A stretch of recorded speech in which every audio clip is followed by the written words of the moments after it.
Hello traders! In this video, you'll learn how to use the Start Order Amount parameter. This parameter is closely related to amount type and leverage, which are covered in separate videos. In the Start Order Amount field, you need to specify the amount of your first order.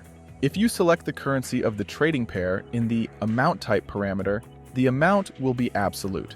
In other words, if you choose the BTC USDT trading pair and specify USDT in amount type, that amount in USDT will be your starting order.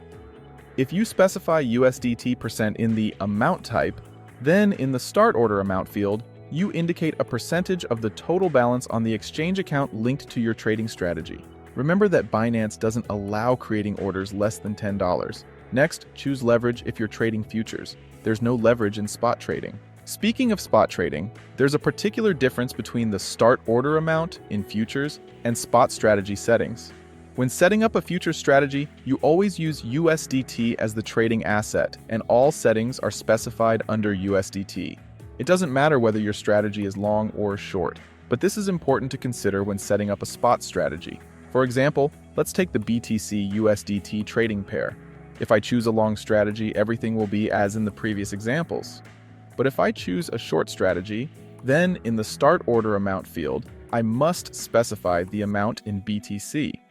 This applies to both absolute and percentage values. Keep this in mind when setting up your trading strategy.